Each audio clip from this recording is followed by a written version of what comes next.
Roblox Studio tutorials are bad. Let me explain. So let's imagine this. You click on a random video because you want to make a new game, and let's say this video is like a tutorial on how to make a gun. Okay, well it should be simple. You just lets you build a gun in like maybe a script or two. So you click on it.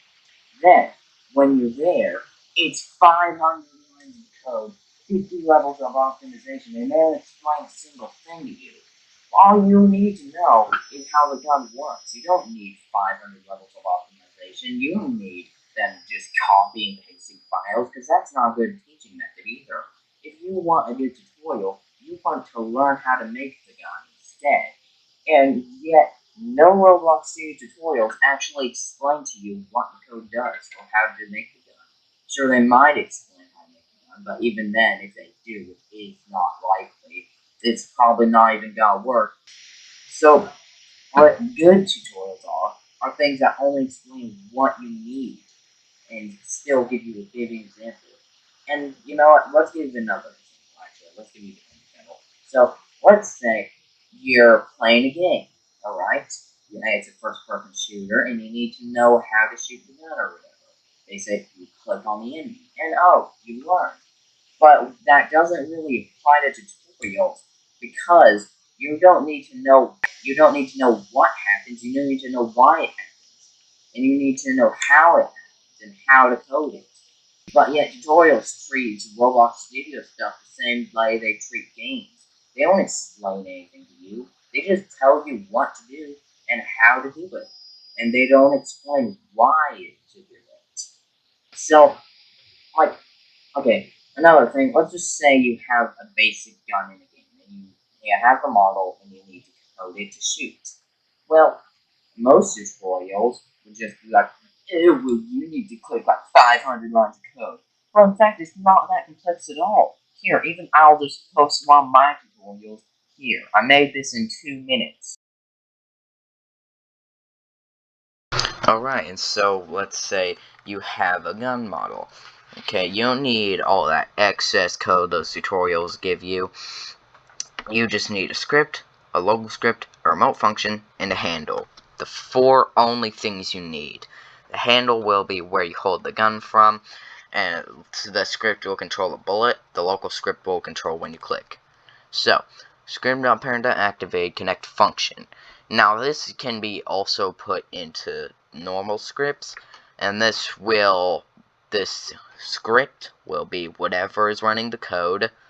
The parent will be the parent of whatever's running the code, and you can also do vice versa of if we put a part, then you can do script.part and it'll detect that in there.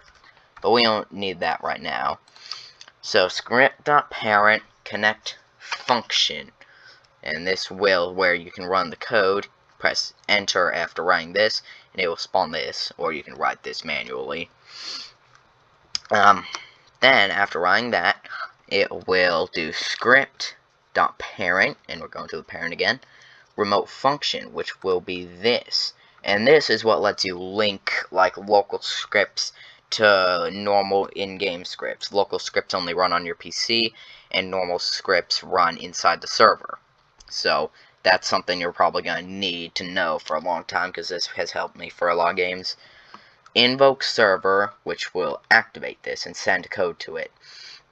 Game.players.localPlayer, so this will be the local player, which will be the person holding the gun. Get mouse, which will be like and then your hit.position. And the mouse will be like the little thing you move around on screen, and the hit.position would be like where it is in the 3D space. Right now it's on the little mannequin thing. So this is all the code for the local script. Then for the normal script, now it may look complex, but trust me, you don't even need you don't need all this code. It's just this is like nearly the bare minimum. It's still got a few things to make it look good, somewhat. Not optimized that much, but yeah.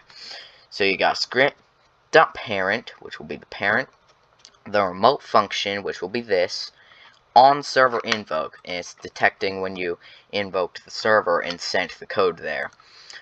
it will equal function. Remember, not connect, equal, because this is important. I don't know what it does, but I do know that you need the difference. Player, which will be the player that clicked, or the local player that code was running, and then the code which was sent to it. So, we're going to spawn a new part. If you know the basics of Roblox Studio coding, you'll understand this. Instance.new part. G can be whatever. It can be whatever text there. It doesn't have to be G. It can be E or Word or whatever. But we're just using G for now. Instance.new part will be a new part. Kind of like the handle or this one. The position will be the handle's position plus slightly in front of where it's facing. The handle's C-frame, which is basically just the vector, but slightly different, and vector is like positions, rotations, size, etc. So it's C-frame position, look vector, which will be the direction it's facing, times 2, so it'll be 2 studs in front of it. The parent of this new part will be game.workspace. So it's just like spawning a new part in with the that. So now it's in workspace. We define its size, color, and material. enum.material.neon. You need enum.material. It can't just be like neon or material neon, and you have to define its material is that.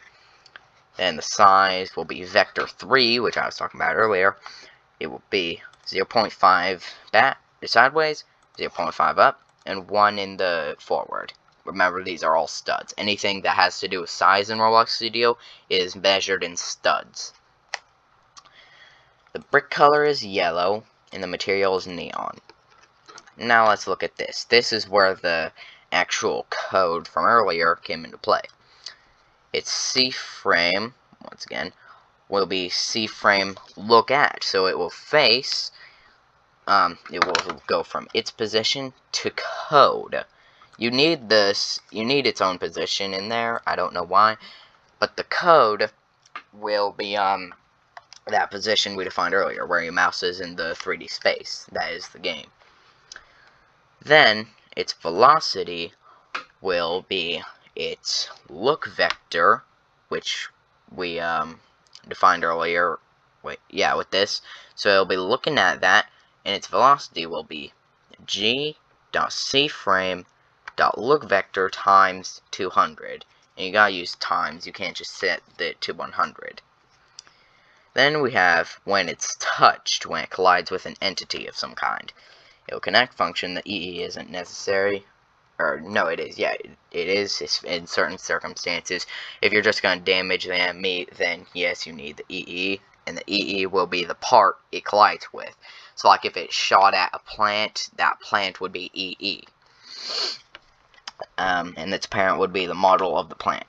So, it will spawn a new explosion instance. Instance.new explosion. And what it means by instance is when you click the plus here, anything in here that can be defined in here is an instance.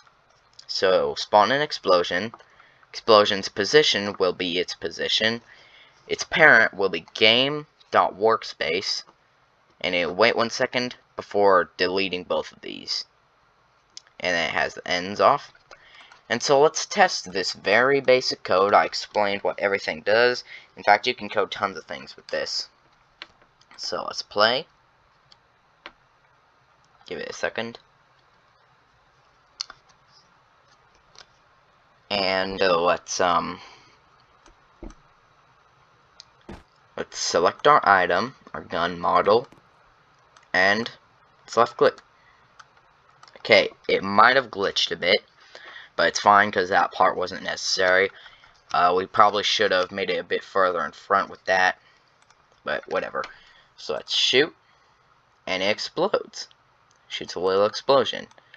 And that is very simple, basic, functioning code. Of course, it doesn't have a cooldown because we didn't put one in, so you can just spam it. And it has no ammo system. But that's not what's necessary right now. We just explained the very basics on how to code your own little gun. Very basic, very simple, no excess code. Of course, you could optimize it by deleting these little spaces, but we're not here to do that. We're just here to explain what the code does and how to code it. Goodbye, and enjoy your day. Yeah, sorry, I got no clue why it was low quality. It might not be low quality when I publish the video, but right now in the editing software it looks low quality. But yeah, and the audio is bad because all my audio is bad. Anyways, like, subscribe. I hope you enjoyed the video, and